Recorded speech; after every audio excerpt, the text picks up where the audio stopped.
Buenas tardes. Les ruego tomen sus lugares. Espero que nos acompañe un poquito más de audiencia, pero vamos a empezar con los que ya estamos aquí. No, aquí. Vamos a dar inicio a este simposio que se llama Las enfermedades desmielinizantes con perspectiva de género, la mujer y el hombre. Entonces, vamos a tener esta situación para ver qué diferencias tenemos en relación al género. Sabemos que entre hombres y mujeres la diferencia para este tipo de enfermedades, sobre todo esclerosis múltiple, es que tenemos 3 mujeres afectadas por cada hombre. También se sabe que ahora la incidencia de la esclerosis múltiple aumenta en las mujeres, sobre todo en las formas recurrentes. Los hombres, sin embargo, tienen una mayor predisposición para tener la forma primaria progresiva y si tienen esclerosis múltiple recurrente, vamos a tener situaciones especiales, ya que tienen un peor pronóstico que las mujeres, ya que se recuperan peor de los brotes, tienen una mayor pérdida del volumen cerebral, un mayor deterioro cognitivo, una mayor discapacidad, tanto física como cognitiva, y un mayor porcentaje de transición a la forma secundaria progresiva. Se van a analizar factores hormonales, genéticos y epigenéticos para explicar estas diferencias y sobre todo para ayudar en el manejo y tomar decisiones mejores. ¿Qué es lo que vamos a ver? Bueno, que la esclerosis múltiple, que es tan compleja y que tiene una gran diversidad de síntomas, tiene algunos que no les prestamos mucha atención y yo quise enfatizar y poner en el recuadro, como es la disfunción sexual, que tiene mucho que ver con los temas que vamos a abordar durante el módulo. Vamos a tener la presencia de ponentes muy distinguidas, que agradezco mucho que hayan aceptado participar en este módulo. Y yo les voy a dar una presentación, no voy a interrumpir, vamos a subir en secuencia las presentaciones de cada una, pero quiero que sepan a quiénes tenemos. En primer lugar, la doctora Georgina Arrambide, que tiene especialidad en neurología por el Instituto Nacional de Neurología y Neurocirugía, es investigadora en el CEMCAT, en Cataluña, en Barcelona, Cataluña, desde 2009, coordina la clínica de NMO y MOGAD en el CEMCAT desde hace un poquito de años, es editora por Europa del Journal of Multiple Sclerosis y es miembro de varios comités editoriales y científicos que ustedes van a ver allí. Ella va a hablar de la edad fértil y la influencia hormonal en las enfermedades desmielinizantes. Luego le seguirá la doctora Teresita Corona Vázquez, quien es neuróloga formada en el siglo XXI, ha sido directora de enseñanza en el Instituto de Neurología, directora general del instituto, la primera y única mujer hasta ahorita que ha tenido el Instituto de Neurología como directora, la primera y única mujer hasta ahorita como presidenta de la Academia Nacional de Medicina y es jefa del posgrado de la Facultad de Medicina de la UNAM. Ella va a hablar de esclerosis múltiple en la mujer en la etapa reproductiva. Luego escucharemos a la doctora Adriana Centeno, quien es psiquiatra en el Fray Bernardino Álvarez, es sexóloga de la Asociación Mexicana de la Salud Sexual y ella, obvio, va a hablar de su especialidad, sexualidad, esto en el contexto de las enfermedades desmielinizantes. Luego vamos a escuchar 2 ponencias más, una a cargo de Norma Lorena Loesa Cortés, quien es socióloga y maestra en estudios latinoamericanos por la Facultad de Ciencias Políticas y Sociales, sacó la medalla al mérito Alfonso Caso, ha sido catedrática en varias universidades, investigadora en la Fundación Rigoberta Menchú, subdirectora de capacitación y análisis y presupuestos en la COPRED de la Ciudad de México, y es consultora en temas de género, derechos humanos y análisis de presupuestos y de políticas públicas. Ella padece esclerosis múltiple y nos va a dar, aparte de su conocimiento académico, pues también algo de lo que ha vivido teniendo esta enfermedad. Va a hablar de género y discriminación en la atención a la esclerosis múltiple en México. Y cerraremos este interesante módulo con María Antonieta Sea Loranca, quien es diseñadora de modas con especialidad en alta costura. Tiene un posgrado en periodismo científico por el TEC y periodismo en salud por la UP.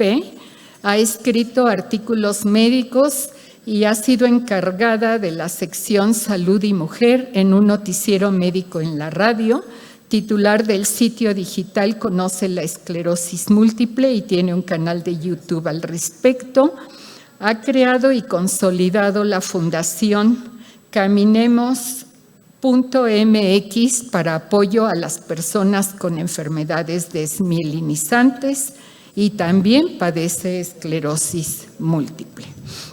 Ella va a hablar de las alianzas colaborativas entre organizaciones de la sociedad civil y los médicos. Esto nos redondea este aspecto que tiene tanto que ver con lo que hemos venido escuchando, el paciente como el centro de todos los esfuerzos de atención en este grupo de enfermedades tan complicadas. Bueno, sin más, yo voy a dar paso a la conferencia de la doctora Arrambide, quien la va a dar por vía remota, no pudo venir, ella se encuentra ya en España, y vamos a escuchar esta primera parte y enseguida, sin interrupción, tendremos a las demás ponentes que ya han sido presentadas con los títulos de sus conferencias. Muchas gracias. Lilia, muchas gracias a nombre de Mexstreams por coordinar y por más tarde también llevar un taller. Muchas gracias.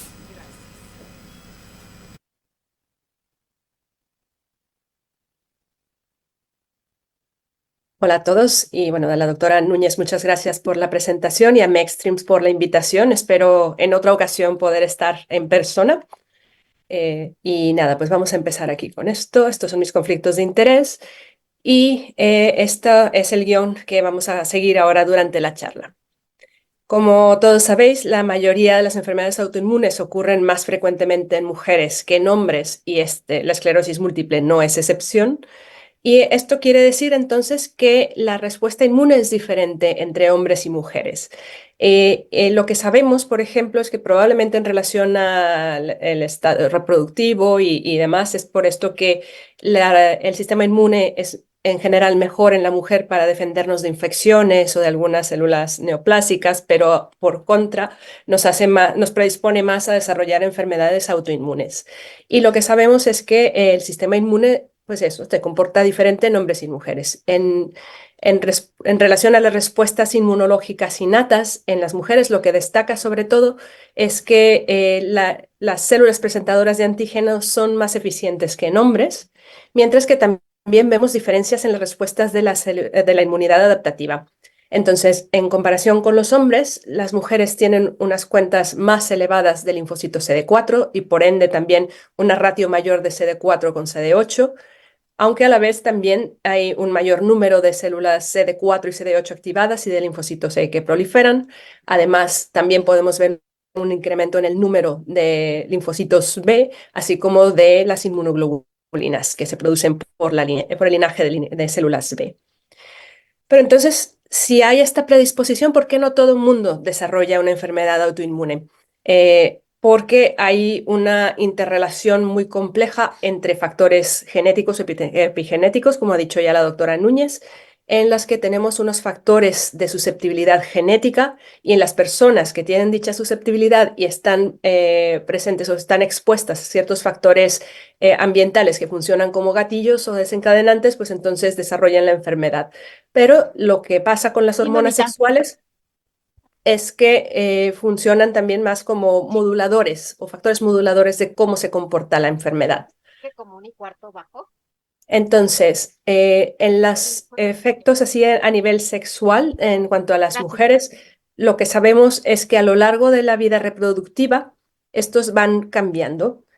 Lo que vemos en general es que cuando tenemos una esclerosis múltiple en niños, la prevalencia entre hombres y mujeres es muy similar, pero una vez llegamos a la pubertad, entonces aquí es donde se dispara más la prevalencia en mujeres que en hombres y permanece así durante toda la edad reproductiva hasta que se llega a la menopausia, donde luego aquí la prevalencia tiende a ser más similar entre hombres y mujeres.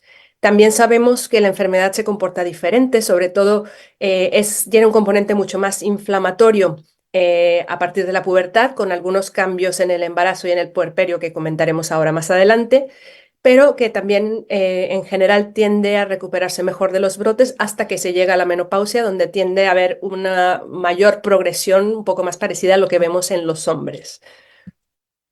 Y esto puede ser por cómo se van comportando las hormonas sexuales y otras hormonas. Esto sabemos también que hay un papel, así un juego entre los diferentes niveles hormonales que dependen también que pueden modular esta respuesta y también del tipo de hormona que hay. En general también, pues esto, en la menarquia, lo que vemos también es un aumento tanto de estrógenos como de andrógenos en la mujer, pero es mayor la producción de estrógenos, por supuesto. Pero luego tenemos también cambios a lo largo del ciclo menstrual en los niveles de diferentes hormonas que también pueden influir. Y a nivel, o cuando se llega a la menopausia, pues hay una disminución de estas hormonas y otras como la antimulleriana. Entonces, sabemos que estos cambios hormonales son factores que pueden influir en la edad de presentación de la enfermedad, en el grado de actividad inflamatoria y tal vez también en la progresión de la discapacidad después de la menopausia. Pero aquí tenemos otros factores confusores a tomar en cuenta, como la edad o el tiempo de evolución de la enfermedad. Y entonces, en esta imagen podemos ver un poco cómo se comporta la enfermedad a lo largo de la vida, que es esta columna aquí de 0 a 80 años, arriba las mujeres y en la parte inferior los hombres, donde vemos en niños lo que ya hemos descrito, que es un comportamiento más o menos similar, pero una vez se llega a la pubertad, pues vemos este cambio donde empiezan a aumentar las hormonas como los estrógenos en el caso de las mujeres, que es cuando vemos este proceso más inflamatorio, mientras que en los hombres empiezan a producir más testosterona y hay esta y algunos otros andrógenos que podrían, al parecer, tener cierto efecto protector durante una temporada, pero cuando llegan ellos también a cierta edad y empieza a disminuir los niveles de testosterona, pues entonces también es cuando se empieza a ver un poco más esa progresión, que es lo que comentábamos anteriormente, que en las mujeres pasa más o menos a partir de la menopausia, pero con muchos factores confusores de por medio. Entonces, las células del sistema inmune tienen receptores para diferentes tipos de hormonas sexuales y estas hormonas sexuales no tienen un solo efecto, pueden tener un efecto bifásico dependiendo también de los niveles que tienen, porque por ejemplo en el caso de los estrógenos, estos cuando disminuyen poco antes de la ovulación en el ciclo menstrual, pues también predisponen más a una respuesta TH1 más proinflamatoria, pero durante el embarazo aumentan tanto que al final se produce otro tipo de factor de respuesta. Afectan otro tipo de respuestas en las células inmunológicas y producen más una especie de efecto protector. Entonces hay todo este papel también entre las propias hormonas en sus niveles y cómo están con respecto a otras hormonas que pueden influir en esta respuesta. Y tenemos, por supuesto, lo que sabemos a nivel del embarazo y el puerperio. Este es un estudio que yo creo que todos conocemos, el PRIMS del grupo de Lyon, donde lo que vieron es que durante el embarazo la tasa de brotes disminuye de forma muy importante con respecto al año previo al embarazo, sobre todo en el tercer trimestre, hasta un 70%. ¿Vale? Y esto es por diferentes cosas. Aquí cuando tiene, por un lado, la mujer produce cierto tipo de interleuquinas que van a ayudar también a que la placenta se implante que se implante correctamente. La placenta además también produce algunos factores de crecimiento para poder funcionar bien, pero por otro lado también tenemos el efecto del feto, en el que como tiene una parte que es extraña al cuerpo de la mujer, pues también se produce cierto tipo de respuestas más protectoras para evitar el rechazo del bebé. ¿Vale? Y esto se debe también porque durante el embarazo lo que mencionábamos. Hay un incremento bastante marcado de estrógenos, progesterona, glucocorticoides y vitamina D activada. Y todo esto influye entonces sobre la respuesta celular inmune en la mujer para crear una respuesta más bien TH2, un poco más protectora para no producir el rechazo en el bebé. Pero ¿qué pasa una vez que se tiene el bebé? Que se ocurre, bueno, es el parto o la forma en la que haya nacido el bebé. Pues al momento que ya no está ahí, ya no se necesita hacer esta protección para el feto y entonces hay de nuevo lo que vemos en la clínica, un incremento en la tasa de brotes que se puede ir a 1,2 más o menos, sobre todo en los primeros 3 meses después del parto. Y vemos algo parecido también cuando se miran los casos en los que ha habido aborto. Si se compara la actividad, ya sea por brotes o por lesiones que se realzan con gadolinio previos a la concepción y en los 12 meses posteriores al evento, al aborto, vemos obviamente que hay un incremento en los brotes y también en el número de lesiones que captan contraste. Y esto de nuevo porque al momento que ya se pierde esa influencia ahí, hay un cambio para hacer un efecto un poco más proinflamatorio causado en parte por una caída muy abrupta en los niveles de estrógenos, progesterona, glucocorticoides y vitamina D. Y esto hace que entonces el balance se dirija más hacia una respuesta TH1. Y luego tenemos esta idea, bueno, hablamos últimamente también de que la lactancia materna puede ser protectora. Y hay, cuando buscamos en la literatura, información que sugiere que la prolactina puede ser protectora, pero hay otros que dicen que no.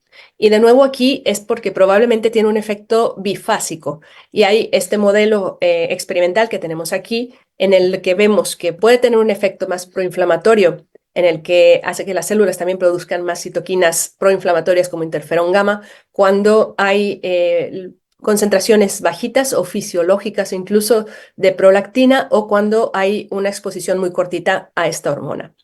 Por contra, puede tener efectos antiinflamatorios, llegando a producir interleucinas antiinflamatorias como la interleucina 4, cuando hay, por ejemplo, concentraciones más altas de prolactina en este modelo experimental en relación a hiperprolactinemia, pero a lo mejor lo podríamos comparar un poco con la lactancia y también durante periodos más prolongados de tiempo también parece tener un efecto más protector.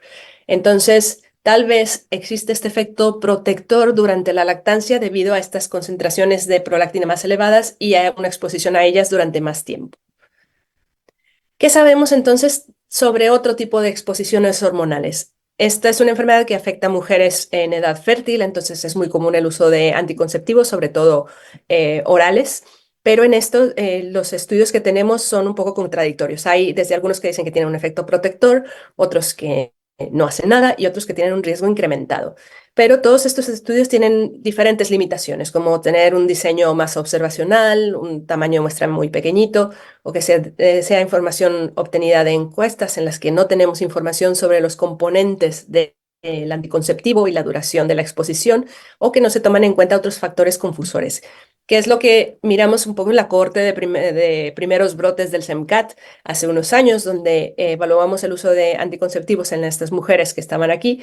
Y una vez que ajustábamos por diferentes factores confusores que pueden afectar la evolución de la enfermedad, no parecía realmente que los anticonceptivos orales tengan un efecto realmente relevante sobre outcomes de discapacidad o de actividad inflamatoria.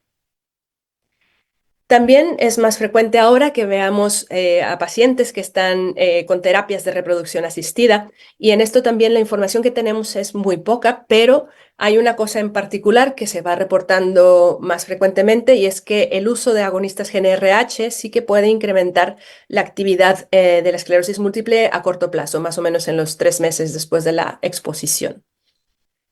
Y por supuesto que también que tenemos que tomar en cuenta que muchos de estos estudios, si no es que todos, se hicieron en momentos así de historia natural, antes del efecto de los tratamientos. Y esto es algo que a día de hoy también tenemos que considerar cómo modulan estos la enfermedad y cómo pueden afectar o no a la madre y al bebé durante el embarazo. Esto es lo que sabemos en general sobre esclerosis múltiple, pero ¿qué es lo que sabemos del efecto de las hormonas sexuales en NMO y en MOGAD? Pues como veis aquí, no mucho. ¿Vale? Y esto se debe sobre todo a la baja prevalencia de esta enfermedad o al solapamiento o mezcla de casos que no necesariamente eran NMO en estudios más más antiguos, o también temas metodológicos que pueden limitar la interpretación de la evidencia que existe.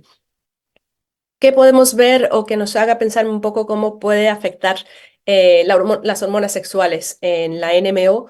Pues bueno, sabemos que aquí es una enfermedad que predomina muy fuertemente en mujeres, pero por otro lado también suele iniciar a edades más tardías y es raro que se presente en niños, por ejemplo.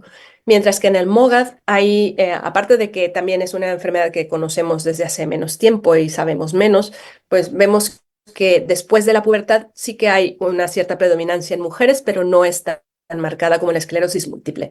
Y esto que en general se afectan más niños que adultos. Entonces, no es exactamente igual el comportamiento de estas enfermedades que lo que vemos en esclerosis múltiple. Y la evidencia que tenemos al respecto de cómo podría influir una hormona sexual en estas enfermedades, pues es indirecto y no sabemos realmente qué tanto se puede interpretar. Por ejemplo, en estos estudios para ver respuesta o recuperación tras los brotes o respuesta a los corticoides, vemos, por ejemplo, en este estudio que dividen a las mujeres en edad fértil hasta los 40 años y edades ya no tan más allá de la fertilidad, que le llaman aquí en este estudio de más de 40 años. Y en general lo que vemos es que las mujeres más jóvenes se recuperan mejor de los brotes y responden mejor a los corticoides. Y en este estudio que se hizo de China, hacen una división en la que dividen hombres, mujeres no menopáusicas y mujeres menopáusicas. Y entonces ven que la recuperación o el grado o la velocidad con la que se alcanza el grado de discapacidad de un EDSS-3 es mayor en las mujeres menopáusicas y que la recuperación de los brotes tras tratamiento corticoideo es peor en las menopáusicas que en las no menopáusicas y que se parece un poco más a la respuesta en los hombres, que es incluso peor. Pero de nuevo, aquí tenemos algunos factores confusores que igual no se han tomado en cuenta, como la edad o tal vez incluso la etnicidad en estos estudios. También hay un estudio en el que se ha mirado el efecto del uso de anticonceptivos orales y lo que se ve es una respuesta un poco marginal en el sentido de que entre más joven empiezan estas pacientes el uso de anticonceptivos, más jóvenes debutan con una enfermedad NMO. Pero bueno, esta asociación requiere cierta validación en general. Y en cuanto al embarazo, aquí tenemos, en el caso de la enfermedad por acuaporina 4, hay algunos datos contradictorios. Tenemos este primer estudio que se hizo en NMO específicamente, de 80% más o menos de las participantes eran acuaporina 4 positivas, y a diferencia de lo que vimos en esclerosis múltiple, parecería más bien que hay un aumento de la actividad inflamatoria durante el embarazo, sobre todo en el primer trimestre. Pero luego hay este estudio un poco más reciente donde se estudian los pacientes de acuerdo al serostatus. Hay pacientes acuaporina 4 positivos, MOC positivas y doble cero negativas. Y aquí lo que se ve es más bien lo que hemos visto en esclerosis múltiple, que la actividad de la enfermedad en todos los casos, tanto en grupo como por separado, disminuye durante el embarazo.